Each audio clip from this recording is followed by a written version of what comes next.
Les vraies voix Sud Radio, 17h-20h, Philippe David, Cécile de Ménibus. Et on est ravis de vous accueillir avec Philippe David. Ça va mon Philippe? Oh, ça va très bien là. Et puis alors là, vu les magnifiques chefs qu'on va avoir avec nous, j'ai déjà faim. Allez, ce soir c'est Noël, vous le savez, c'est le 24 décembre. Les lumières brillent, les tables sont dressées et la magie s'invite dans nos foyers pour cette soirée si spéciale que nous vous emmenons à la rencontre des traditions festives qui vont illuminer les régions de France. Alors, gastronomie raffinée, vins d'exception et coutumes enchanteuses, découvrez un Noël en 5 étapes, du nord au sud, de l'ouest à l'est, un voyage unique pour célébrer ensemble la richesse de nos terroirs et l'esprit de fête. Et joyeux Noël à toutes et à tous. Avec un invité exceptionnel avec nous. Bonsoir Philippe Forbrac, merci d'être avec nous. Bonsoir à tous les deux, bonsoir à tous. Vous êtes une sommité, j'ai envie de dire, aujourd'hui dans ce qu'on appelle les vins et spiritueux. En tout cas, on est ravis de vous accueillir dans cette belle émission. Avec nous pour en parler pendant toute cette émission, Michel Saran, chef du restaurant Michel Saran à Toulouse, une étoile au Michelin. On aura aussi Olivier Nasty, chef du restaurant de Chambard de Kaiserberg dans les Hauts-Rhin, en Alsace, deux étoiles au Michelin. Xavier Mathieu, chef du restaurant Le Phébus à Gordes, c'est dans le Vaucluse, 1 étoile au Michelin. Arnaud Lallemand, chef de l'assiette champenoise à Reims, 3 étoiles au Michelin. On vous souhaite et la on bienvenue. aura également Hervé Lusso, chef du restaurant gastronomique Léo Troche à Rochecorbon. C'est juste à côté de Tours, pour ceux qui ne connaissent pas encore Rochecorbon. Allez, bienvenue dans les vraies voix spéciales Noël. Les vraies voix Sud Radio. Et nous sommes en direct avec Michel Saran, chef du restaurant Michel Saran à Toulouse, 1 étoile au Michelin. Michel Saran, merci d'avoir été avec nous. Merci à vous. En tout cas, d'être là ce soir pour parler forcément de ces festivités des fêtes de fin d'année. Le 31 décembre, c'est pas tout de suite, mais en tout cas ce soir, certains aux dernières minutes vont certainement réfléchir à se dire, voilà, il y a des chefs, peut-être que je vais changer de menu ce soir. Et vous allez nous parler de ce magnifique réveillon du 31, parce qu'on a regardé avec Philippe les menus, on s'est dit, on va peut-être changer d'avis. On avait déjà faim avec 1 semaine d'avance, c'est bien. Alors, vous êtes un chef emblématique de la gastronomie française. Ce qui marque les gens chez vous, c'est la générosité dans vos plats. Écoutez, tant mieux, c'est un peu l'esprit. D'abord, c'est le métier qui veut ça. Je crois que tous les chefs sont par définition généreux. Notre métier, c'est du partage, c'est faire plaisir aux autres et c'est notre plaisir à nous. Donc, et puis dans le Sud-Ouest, oui, on aime bien être généreux, c'est vrai. Alors, un menu de Noël toulousain pour Michel Saran, c'est quoi? On suppose que ça va pas être le cassoulet. Et pour conclure, le pastis, le gâteau toulousain, c'est quoi pour Michel Saran, un menu de Noël toulousain? Non, c'est vrai qu'on a quand même la chance d'avoir des produits dans notre belle région. On peut parler des huîtres de Bouzigues, on peut parler du foie gras, on peut parler des truffes, on peut parler du chapon du Gers. Enfin, on a tout un tas de produits comme ça qui sont connotés fêtes.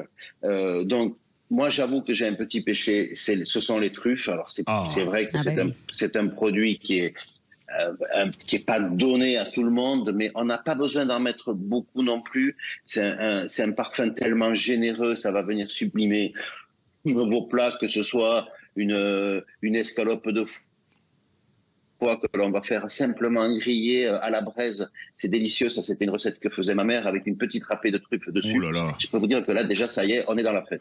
Ah oui. On a évidemment Philippe Forbrac. Bah oui, on a envie de savoir. Les vins du Sud-Ouest, d'autour de Toulouse, ça vous en connaissez un rayon, il y en a des très bons d'ailleurs. Il y en a des très très très bons, absolument. Notamment les vins de Gaillac, les vins de Fronton, et puis plus loin dans le Sud-Ouest, les vins de Cahors ou de Madiran. Il y a vraiment de très très jolies choses.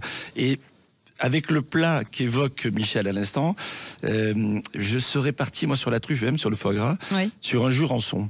Je pense que c'est un vin magnifique, produit du côté de Pau, avec le cépage Mansin, et puis surtout un jurançon. Alors, soit, pourquoi pas, si c'est juste une broyette de truffe avec un jurançon sec, avec un peu d'âge, parce que ce qui est intéressant aussi sur les blancs de jurançon, que ça vieillit très bien, les moelleux on s'en doute, mais les secs aussi. Oui. Et on a ce côté truffé qui apparaît au bout d'une dizaine d'années. Il ne faut pas hésiter à goûter des coapés de 10 ans d'âge. Et puis sur le foie gras, effectivement, le moelleux, pas trop liquoreux quand même, hein, mais le moelleux de jurançon joue à merveille. Et puis si on est grands amateurs de rouge ou incontournable du rouge, Là aussi, prenez un rouge plutôt assagi. Le temps, c'est pas que de l'argent, comme le disent nos amis américains. Le temps et la patience est récompensé. Et les vieux vins de rouge du sud-ouest, je pense à Madiran, hein, mais ça peut être aussi un Cahors. C'est le nord des Hautes-Pyrénées, Ça Madiran. peut être vraiment très très intéressant aussi. Alors le réveillon, on va parler de ce menu du réveillon parce que c'est important, Michel Saran aussi. On est dans la tradition forcément du sud-ouest chez vous, ou alors on va quand même picorer un peu à droite et à gauche, ou peut-être des senteurs internationales, un petit peu plus loin de chez nous. Moi, ma cuisine, j'aime bien la colorer un petit peu avec bien sûr des touches d'ici. Je crois que la cuisine, je le dis souvent, c'est un moyen d'expression. On raconte sa culture, ses origines, mais aussi ses voyages. Donc la cuisine s'est énormément métissée ces dernières années.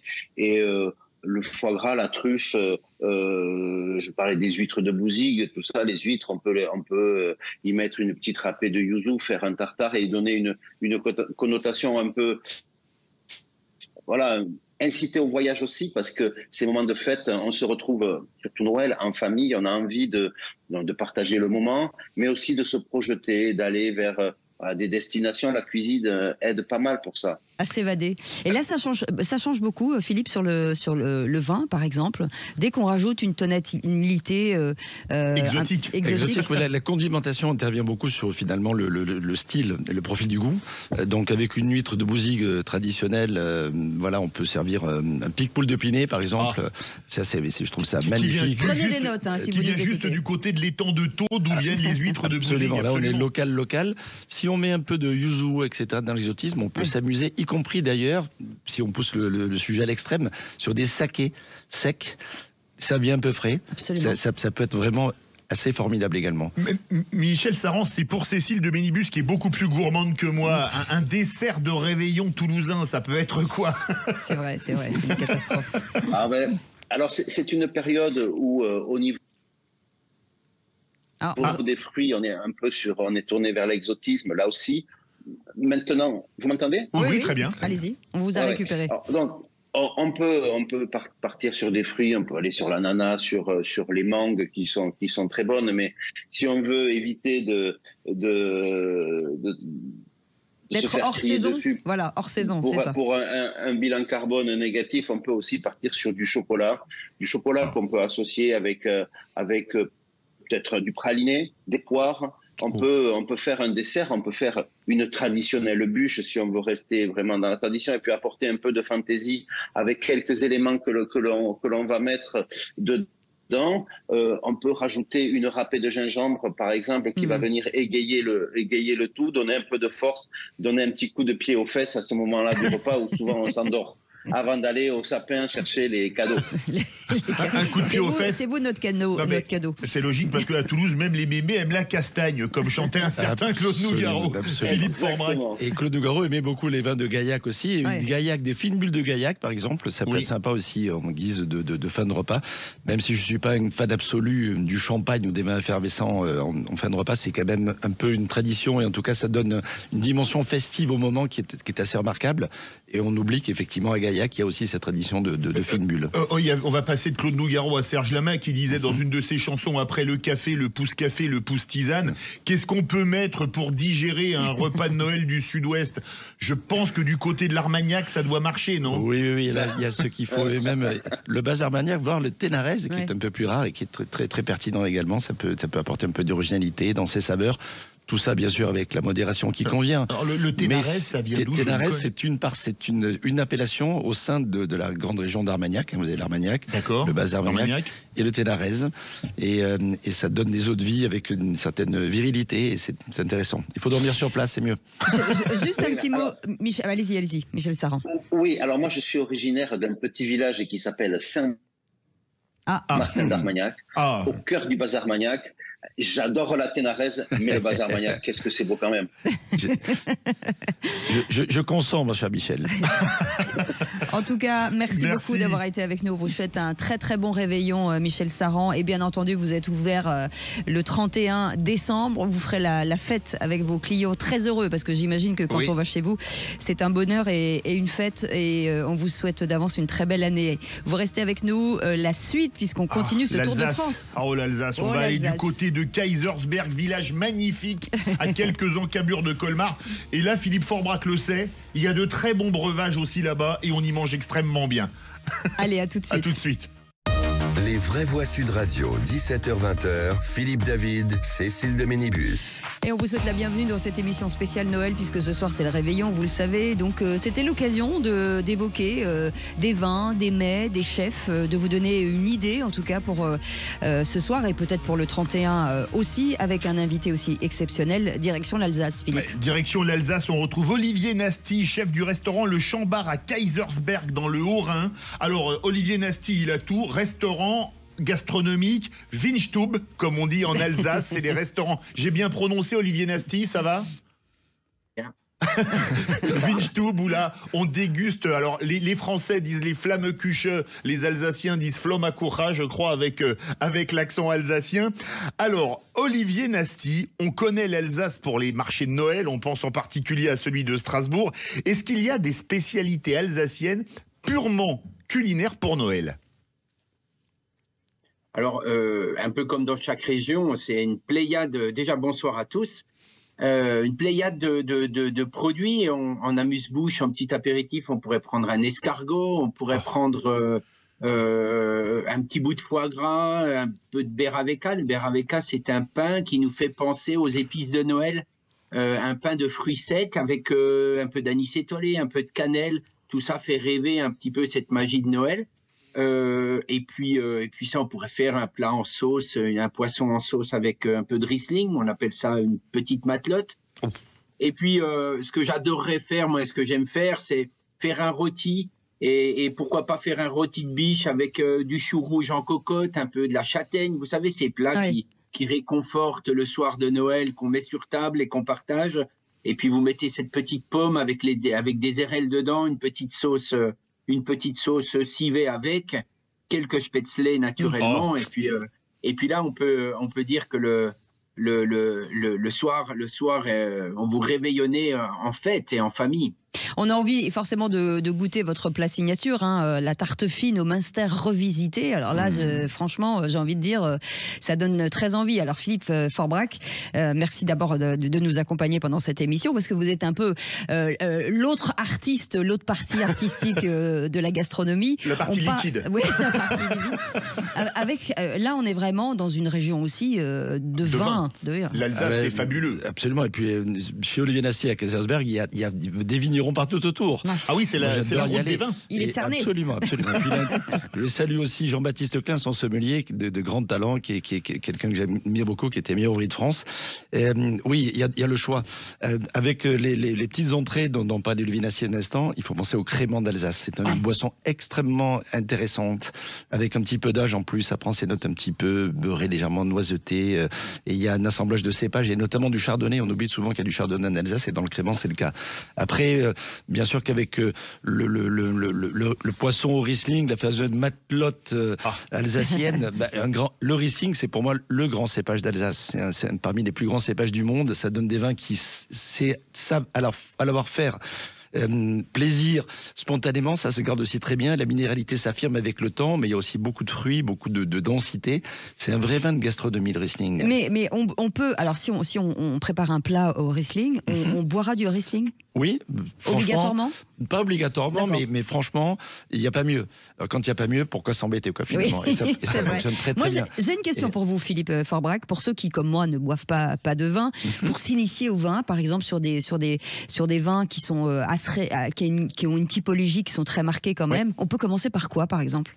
Alors, dans l'absolu, En parlant d'Alsace, le Riesling, c'est un très bon marqueur. D'accord. Ah oui. C'est identifiable quand on a ces notes fruitées, un peu acidulées, et la minéralité, un peu pierre à fusil, tout ça qui sort, ou le côté pétrolé qu'on évoque parfois. Ça, c'est vraiment, quand on l'a dans le nez, comme on dit, on s'en rappelle. Voilà. Et ça va tellement bien avec, il y a une pléiade dans vignerons, je ne vais pas spécialement citer de vignerons, mais il y a des crus et des grands crus, notamment en Alsace, sur des Riesling, qui sont très très accessible en prix et il faut en profiter, quoi. Vraiment, je pense qu'Olivier est d'accord avec moi. Il y a vraiment le choix dans une gamme de prix raisonnable pour vraiment se faire plaisir. Olivier Nasty, on va être dans les images d'Épinal. L'Épinal, c'est dans les Vosges, pas très loin de l'Alsace. Ce sera pas le cassoulet pour vous la choucroute, le plat de résistance après Michel Saran à Toulouse pour le repas de Noël ou du jour de l'an. Qu'est-ce que vous proposeriez, vous? Parce qu'il y a des mets et un terroir fabuleux en Alsace. Qu'est-ce que je proposerais en vin? Non, en plat de résistance. En plat de résistance, je vous l'ai dit, moi je mettrais un rôti de biche. Un rôti de biche. Alors... Et je cuirais du chou rouge, des châtaignes dedans, voilà. Et puis un bon confit de chou rouge châtaigne, un rôti de biche, et puis quelques pommes aux érelles avec. Et je pense que c'est un plat parfait pour fêter, sucré-salé. Un viand. Sucré-salé avec les érelles. C'est ça. Un petit peu, vous savez, l'érelle, il y a une astringence, une acidité aussi. C'est pas que le sucre, hein, très peu. Vous avez, j'imagine, des artisans locaux, en tout cas avec lesquels vous travaillez. Cette période est propice forcément à la gastronomie française. C'est quoi vos inspirations finalement? Est-ce qu'on va, comme on le disait tout à l'heure à Michel Saran, est-ce que vous allez au-delà de la région rapporter peut-être des petites touches à droite et à gauche pour faire des mélanges audacieux? Il faut rien s'interdire, mais on a tellement de richesses autour de nous qu'il faut...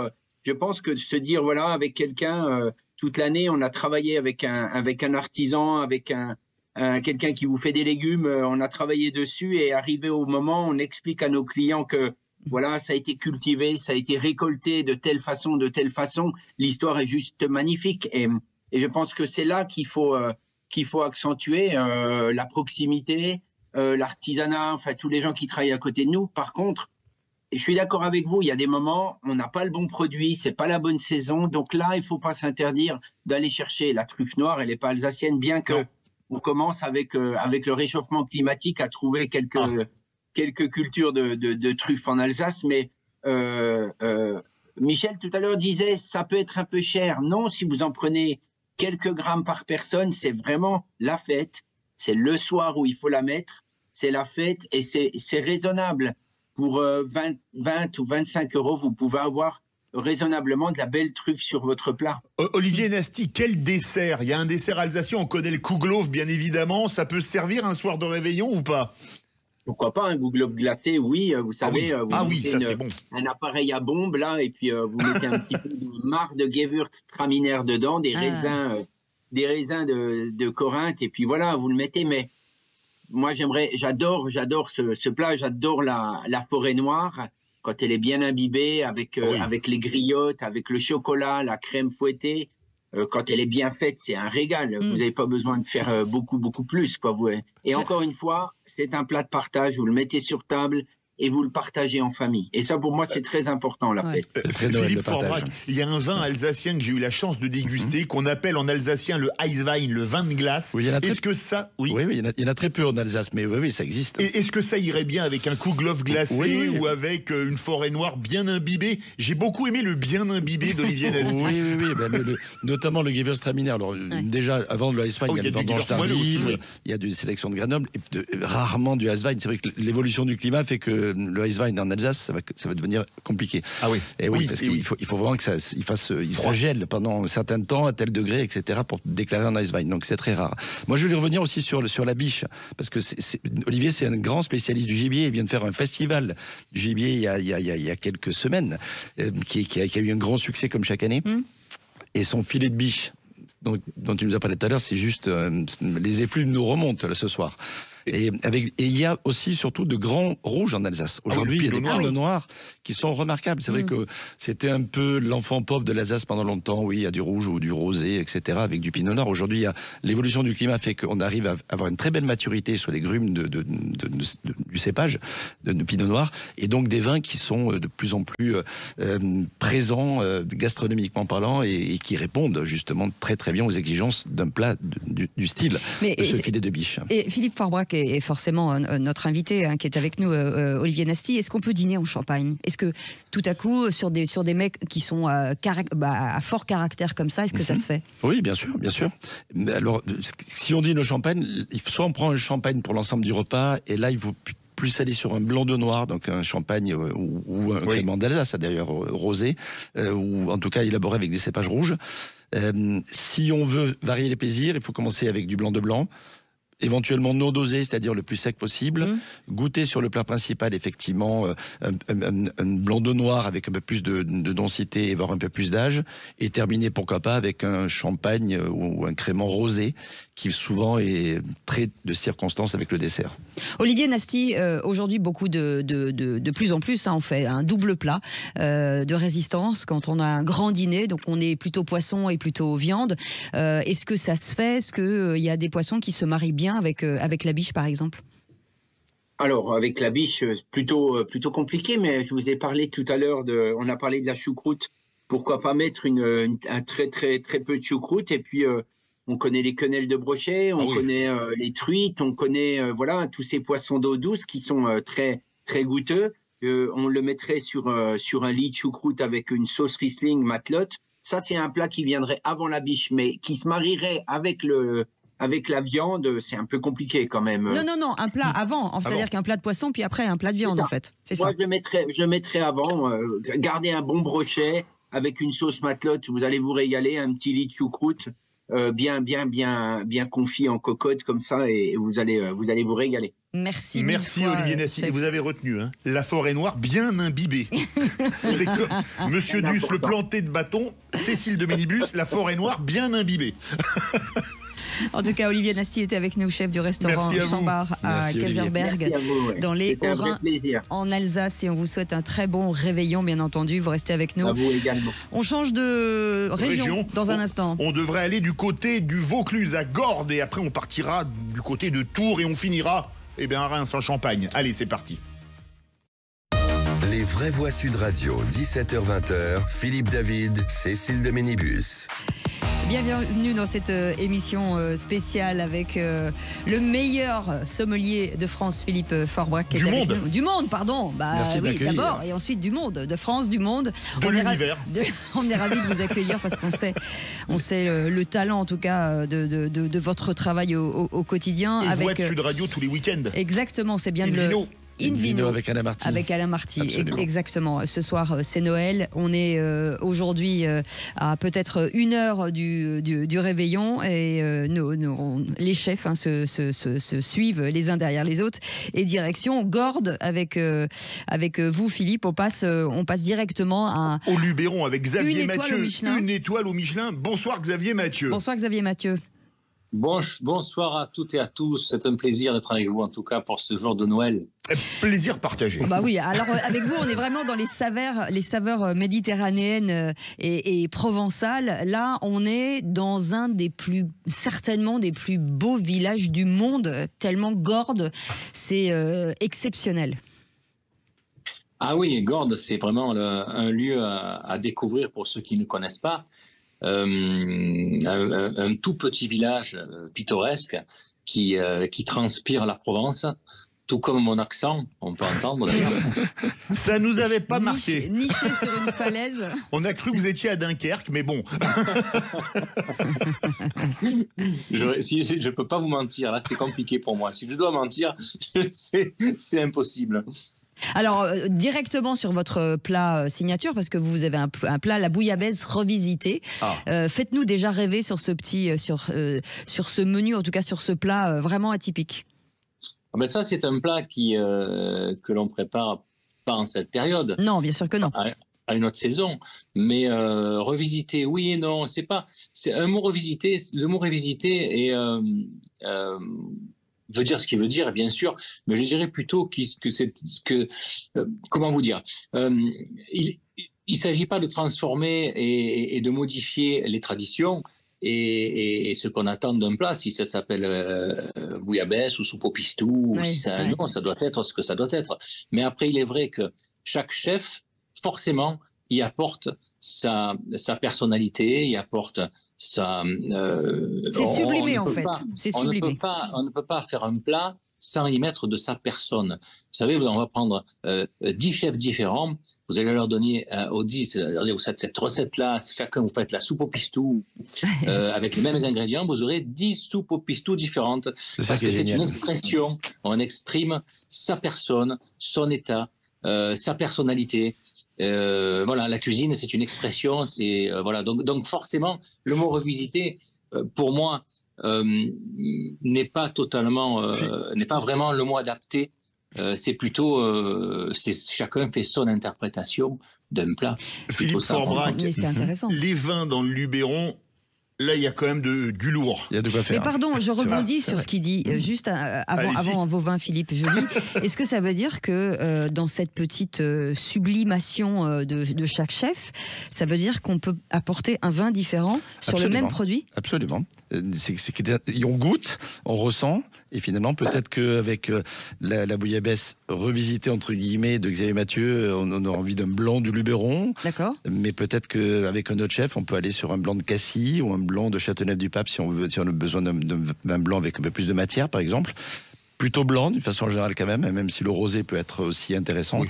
Moi, personnellement, j'aime beaucoup les blancs du Sud, et notamment dans le Luberon, où c'est un terroir un peu plus frais, parce il y a le massif qui monte, on est à une certaine altitude, et donc on a des nuits plus fraîches qu'ailleurs, et donc du coup, l'été, on a la possibilité d'avoir frais le soir, de temps en temps, et c'est favorable à la fraîcheur des vins. C'est quoi comme cépage là-bas en blanc? Du Viognier Alors, du Viognier de temps en temps, le Viognier c'est un peu entêtant, c'est plus intéressant du côté de Condrieu, dans le nord de la vallée du Rhône. Un peu plus au nord, oui. La Clairette est un grand cépage du coin, l'Uni Blanc est un grand cépage, on trouve des Grenaches aussi, on trouve du Bourboulinque, il y a une pléiade de cépages blancs très intéressants dans le sud. Mais la Clairette notamment, retenez ça, c'est vraiment un cépage. On connaît notamment un vin qui s'appelle la Clairette de Die. Alors oui, sauf qu'elle n'est pas faite avec de la Clairette, elle est faite avec du muscat pour l'essentiel, voire un petit peu de chardonnay. Il y a quasiment pas de Clairette, c'est un nom qui est là, on été apprend évoqué. une chose, c'est bien. Mais la Clairette de Die n'est pas à base essentiellement de Clairette. Voilà. Mais en revanche, ce cépage est vraiment très intéressant. Je pourrais vous écouter pendant des heures, Philippe Forbrac. Xavier, il connaît tout sur le vin. Xavier Mathieu, est-ce qu'il y a un plat typique de Noël dans le Luberon? Alors oui, effectivement, j'allais y venir. Je me disais que la bouillabaisse ou la soupe au pistou, c'est pas vraiment de saison, mais il y a une tradition qui est forte et qui fait partie vraiment de la culture des Provençaux, c'est les 13 desserts. Les 13 desserts sont justement ces 13 desserts qui font allusion à la scène de Christ et des apôtres, cette scène, donc voilà. Et dans la tradition provençale, le souper du 24 est un souper qui est léger, qui n'est pas un souper d'aujourd'hui, donc qui n'est pas un souper extrêmement copieux. C'est le 25 ou au déjeuner où il y a vraiment le repas de Noël. Et donc, le souper du 24 se poursuit par la messe. Et après la messe, on rentre à la maison et là, tout le monde partage les 13 desserts avec un vin cuit de Provence. Mais voilà, c'est le dessert traître, c'est lequel? C'est-à-dire qu'il y a plus d'alcool que d'autres? Le Judas parmi ceux-là. Le Judas, ouais. C'est quoi oui, le Judas. Le Judas, il faut toujours l'avoir à l'œil. J'avais pas osé la faire. Merci Philippe Forbrac. Les 13 desserts, ça se décline comment en fait? Parce que j'imagine qu'il y a une façon de les prendre en plus. Oui, les 13 desserts, il y a certains qu'il faut qu'ils soient, qui doit y être obligatoirement. C'est le nougat noir, le nougat blanc. Déjà, ça, le nougat noir, le nougat blanc. D'accord. Mais le nougat noir, il est à base de quoi? Parce que là, on apprend que moi, je ne connaissais pas le nougat noir. Oui. Nougat noir, mais c'est du miel, en fait. Il n'y a pas de blanc d'œuf et de sucre comme le nougat blanc, qui le nougat blanc est une meringue, on va dire, une meringue cuite.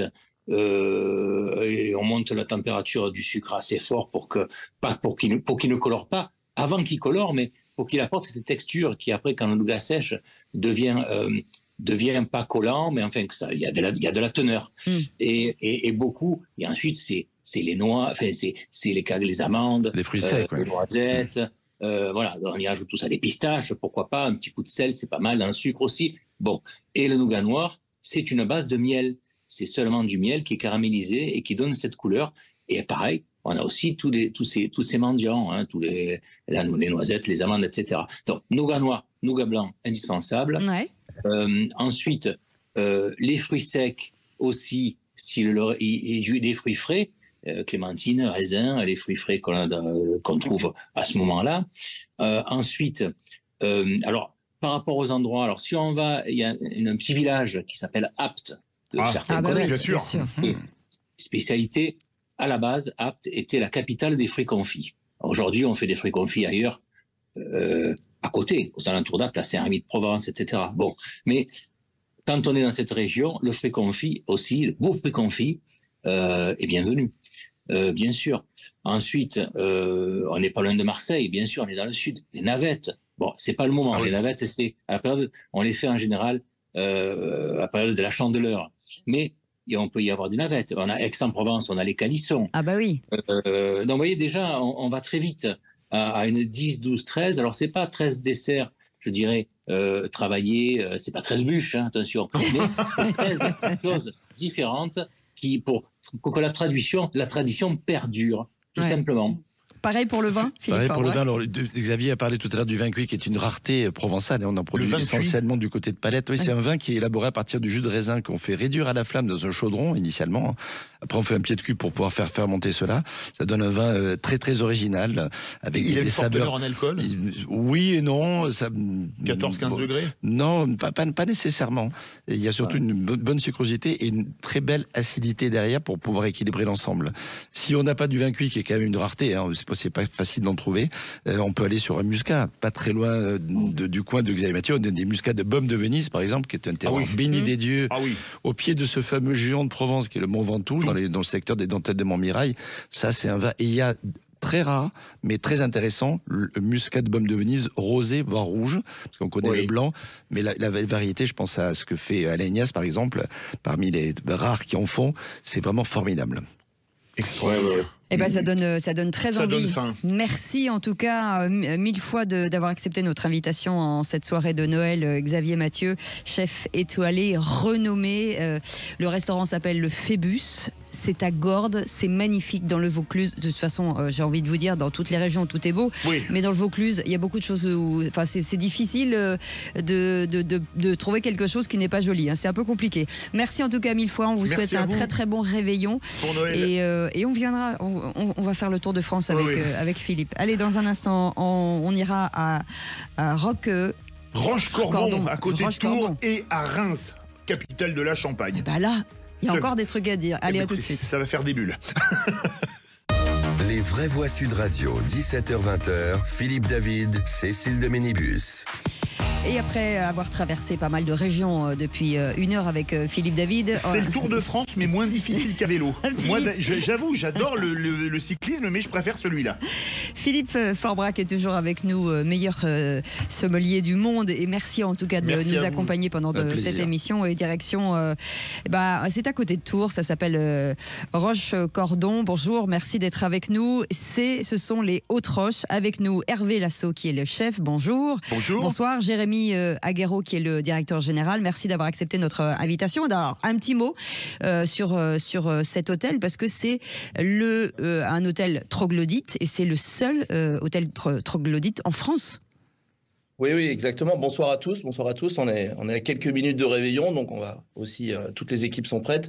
On a un hôtel troglodyte, on a 12 chambres troglodytes chez nous. C'est des grandes chambres, hein, on n'a pas c'est plutôt des grands espaces, et on a un peu l'effet waouh quand on arrive chez nous, quoi. C'est un petit peu l'effet de la chambre, et on essaye d'allier la gastronomie avec, et c'est pour ça qu'on a fait un joli menu de Noël avec Hervé Lusso, et qu'on est prêt ce soir pour accueillir les clients qui nous ont permis et qui nous donnent la chance de pouvoir leur préparer une belle soirée. Alors, il y a un restaurant gastronomique, il y a un bistronomie, un bistronomie, voilà, et ça veut dire que ce soir, ça va être le même menu pour tout le monde ?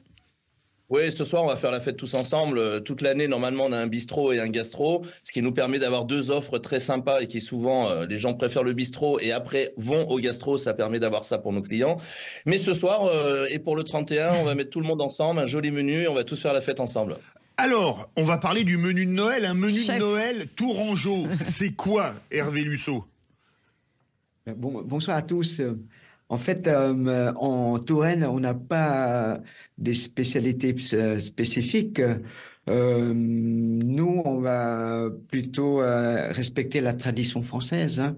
On va commencer par émietté de tourteau avec pomme Granny Smith et une vinaigrette à base de fruits de la passion, miel un petit peu pour réveiller un peu les papilles. Après, deuxième plat, on va attaquer au foie gras.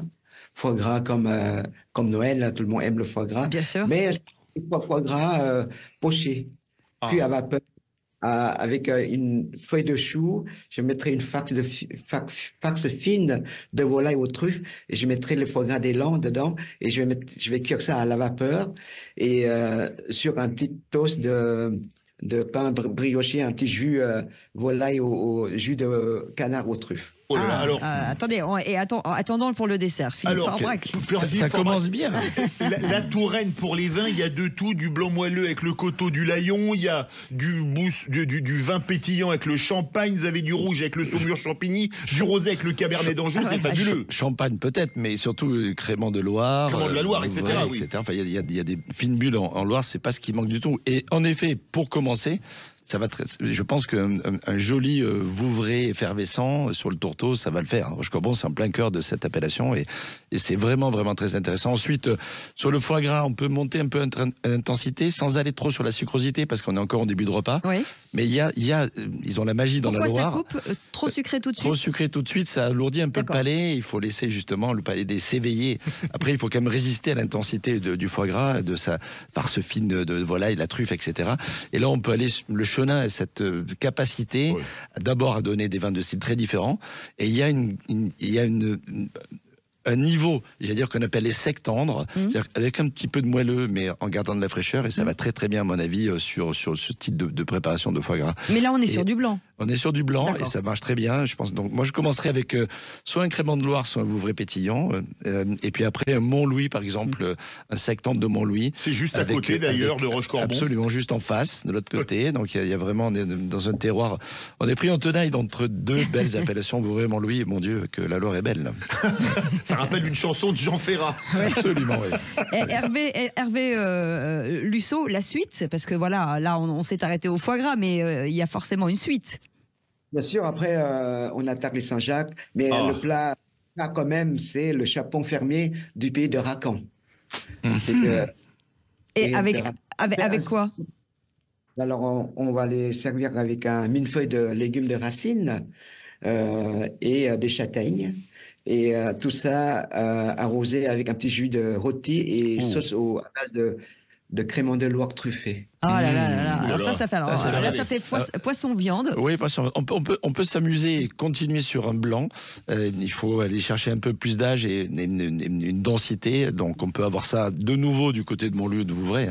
On peut aller aussi du côté de Savenière par exemple, trouver une force et une intensité gustative plutôt en Anjou.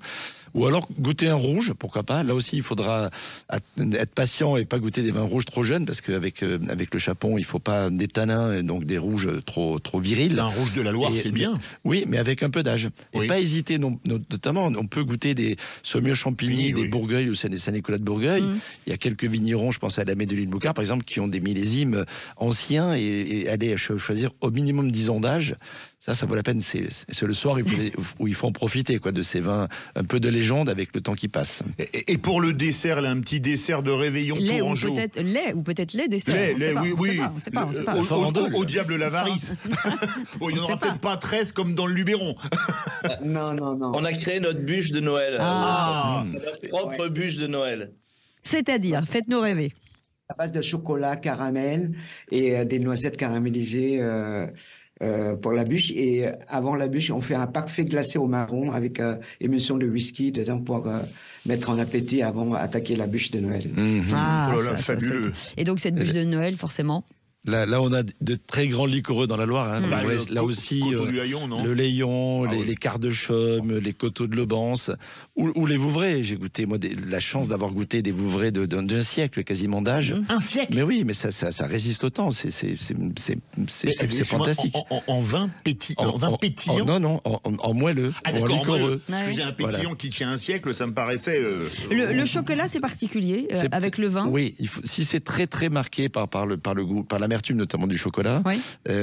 c'est un peu plus compliqué. Mais là, dans le cadre de cette préparation, il y a plein d'autres ingrédients. Oui. Il y a des fruits secs, il y a le côté caramélisé, Un peu etc. plus sucré, en fait. Et donc, il y a une sucrosité, en tout cas, il y a une complexité gustative qui fait que c'est pas que le chocolat pour le chocolat. Et donc, du coup, ça ouvre des possibles plus facilement. Et notamment, donc, moi, personnellement, je goûterais effectivement un Vouvray liquoreux de chez Huette ou d'autres vignerons célèbres, en tout cas qui travaillent bien, à minimum, j'allais dire, si c'est possible, d'une 50aine d'années. Magnifique. Voilà, Si tant c'est qu'à faire. possible. Hein, Merci Voilà. beaucoup, merci beaucoup. En tout cas, tous allez à Roche-Cordon, en tout cas si vous êtes à côté, ça s'appelle les Hautes Roches. Vous pouvez même dormir sur place, c'est ça qui est Et bien. de manière troglodyte. Exactement. Écoutez, pour ce soir, c'est encore bon. On n'est qu'à 2 heures de Paris, donc vous pouvez venir ce soir si vous voulez. C'est ça. Merci beaucoup, Jérémy Agaro, d'avoir été avec nous. Vous êtes le directeur général et merci au chef Hervé Lusso, pardon. Allez, on vous souhaite un bon réveillon. Bon réveillon. Et direction. Bon réveillon. Et direction Reims. Reims, la Champagne, avec Arnaud Lallemand, chef de l'assiette champenoise à Reims. 3 étoiles au Michelin. Bonsoir Arnaud Lallemand. Bonsoir. Vous allez bien, en forme? Ah bah Oh, nous, on pleine est forme, très là. contents. Nous sommes affamés depuis une heure. Alors, ça fait 10 minutes que je vous écoute. C'est vrai que ça a l'air hyper tentant quand même. Invitez-vous les uns les autres. invitez-vous, on a déjà pris 3 kilos, vous voyez, donc c'est bien. Ouais. Juste à écouter. Donc, voilà. Et puis avec Arnaud, maintenant, l'échéance se rapproche. On va passer à Ah oui. Voilà, on va c'est ça, passer, c'est ça. Alors Arnaud Lallemand, quand on pense champagne, on pense bien évidemment vin. Y a-t-il une ou des spécialités de Noël purement champenoises? Moi, le but, c'est d'arriver à faire des accords mets et champagne sur tout le long du repas. C'est-à-dire que vraiment, le champagne, on peut le commencer à l'apéritif et le terminer sur le dessert. Et on a pu vivre toute la Champagne.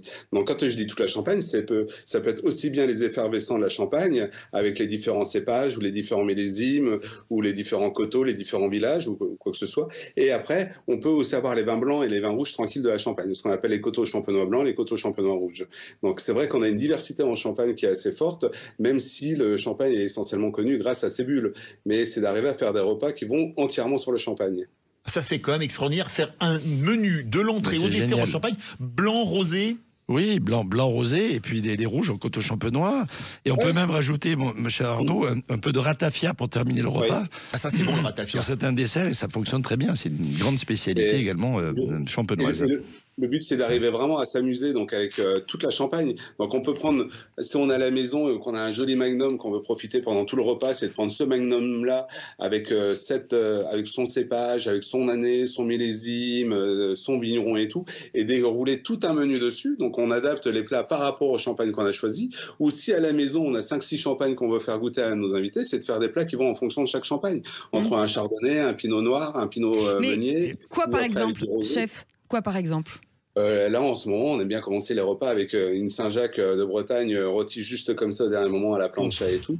Et on le sert avec une préparation sur le chou. Et le chou, on va aller chercher des choses de plus en plus pointues sur la concentration du chou à travers la fermentation, à travers le chou cru, le chou compoté, le chou en pickles, où on va apporter des pointes avec des envolées ou des pointes un peu plus calmes. Et le chou va apporter aussi son jus, son bouillon. Et tout ça, ça pourra très bien se marier sur un 100% meunier. On a des 100% meuniers, par exemple, de chez Jérôme Prévost, qui vont très bien avec la Saint-Jacques au chou. Donc, on est vraiment sur un accord où on a des peps et le meunier qui apporte beaucoup d'ampleur sur le plat. Le meunier qui est un cépage champenois moins connu que le pinot noir ou le chardonnay, mais qui revient au goût du jour aujourd'hui. Il y en a toujours eu du meunier, sauf qu'on en parlait moins. Aujourd'hui, on affirme l'identité du meunier et c'est formidable parce que ça donne des champagnes avec une évolution relativement rapide, assez accessible en goût, avec un peu de texture et toujours la fraîcheur champenoise grâce à la bulle notamment. Oui, bien Donc sûr. c'est une très bonne idée. Ouais. Est-ce que la bulle, quand on cuisine au champagne, on peut, j'imagine, cuisiner au champagne. La choucroute au champagne, oui, par exemple. Mais est-ce que ça réveille Est-ce que c'est Pour moi, je suis désolé, je vous coupe, mais à la limite, pour moi, il n'y a aucun intérêt à cuisiner au champagne pour 2 raisons. C'est qu'une fois qu'il a été cuit, on a perdu son effervescence, on est vraiment sur un coteau champenois blanc ou sur un vin blanc classique. Et en plus, la Champagne, ça fait 250 ans qu'elle se tue à mettre des bulles dans les bouteilles. C'est dommage de les tuer maintenant. Donc, je préfère les garder dans le verre. Et pourquoi les viticulteurs champenois, ils se décarcassent quand même? Faut poser la question. C'est vrai. Sur les fromages. Par contre, je fais beaucoup de recettes à base de coteaux champenois blancs, où là, on amène l'acidité, l'amertume et la salinité de la Champagne à travers un coteau blanc, ou des fois, je fais des recettes à base d'un coteau champenois rouge, où là, on va rapporter une légère pointe de salinité, mais essentiellement le côté terreux de notre vignoble. Donc là, sur les coteaux, oui, on peut cuisiner avec, mais sur le champagne, je trouve que c'est dommage. La bulle est tellement belle, tellement intéressante, tellement rafraîchissante. Vaut mieux garder ces bouteilles de champagne dans un verre que de les mettre dans une cuisine. Ouais, Philippe Forbrac, justement, on n'a pas parlé de fromage depuis tout à l'heure. C'est une vraie coupure, en fait, le fromage entre le dessert et le plat en matière de saveur et ça coupe un peu pas mal de choses une fois qu'on a pris du fromage. C'est vrai. Mais on repart en général crescendo avec le dessert. Ouais. Mais sur les fromages, et notamment quelques fromages champenois, le langre notamment, ou d'autres fromages, ça va très très très bien avec. D'une façon générale, si vous avez une hésitation pour un plateau de fromage, prenez du champagne. Vous êtes sûr que vous allez pouvoir passer un très bon moment, bien sûr. Oui, et un assemblage de meunier, chardonnay, pinot noir, bien sûr, avec un peu d'âge aussi, intéressant. Moi, un de mes plus beaux accords, Arnaud, c'était un brie truffé, avec effectivement un vieux millésime de chez Krug ou d'ailleurs, au Bollinger, un champagne un peu vineux comme ça. C'était juste incroyable. Et est-ce qu'il y aura un dessert champenois pour nous faire encore plus saliver, Arnaud Lallemand ? Oui, on peut travailler sur un dessert à base de fine de marc, enfin à base de marc de champagne, où là, on va pouvoir faire macérer des raisins dans le marc de champagne et en faire une bûche glacée ou non glacée, mais à base de ces raisins-là et tout. Et on aura ce côté alcooleux de la champagne qui se mariera très bien des fois avec un vieux rosé, avec un vieux champagne rosé. Tout à l'heure, je vous entendais dire un effervescent de 100 ans, mais comme... Non, c'est moi qui supputais que c'était... Je parlais d'un moelleux, mais c'était... Après, on peut trouver. 100 ans, en Champagne, on a la chance sur certaines dégustations, et Philippe a dû en faire, que ce soit chez Krug, chez Bollinger, chez Paul Roger, qui ont encore des vinothèques qui sont assez impressionnantes. Chez Mouette, absolument. Ou chez Mouette, enfin dans la plupart des grandes maisons qui savent faire vieillir les champagnes, on goûte des champagnes qui ont 100 ans, qui sont extraordinaires. Encore aujourd'hui. Donc c'est vrai que sur le dessert, vous prenez un rosé qui a des fois 25-30 ans, c'est juste extraordinaire. Déjà, l'avantage qu'on a en Champagne, c'est déjà quand ils nous sortent les vins, sur certains millésimes, ils ont déjà 10 ans d'âge, et sur les assemblages, ils ont déjà quasiment tous 5 ans d'âge. Donc on n'est déjà pas sur des vins de l'année, on est sur des vins qui ont quand même un certain vieillissement, et du coup, se retrouver avec des champagnes de 20 ans, c'est assez courant. Et pourtant, aujourd'hui, en 2024, on boit des champagnes de 2000, 2002, 2004, qui passent super bien sur les plats, et on a déjà des vins qui ont entre 20 et 25 ans, et pourtant on les trouve facilement parce que c'est des vins qui sont sortis déjà rien qu'au bout de 10-12 ans de mise en bouteille. Merci beaucoup Arnaud Lallemand, chef de l'assiette champenois, c'est à Reims, 3 étoiles au Michelin. Merci d'avoir été avec nous, c'était un honneur de vous avoir. On dit au revoir à Jérémy Aguero, directeur général des Hautes-Roches, et à Philippe Forbrac, Cordon. Merci beaucoup Philippe pour toute c'est magique quand vous parlez tous, parce que on apprend tellement de choses, on est tellement immergés en tout cas dans ce dîner de Noël.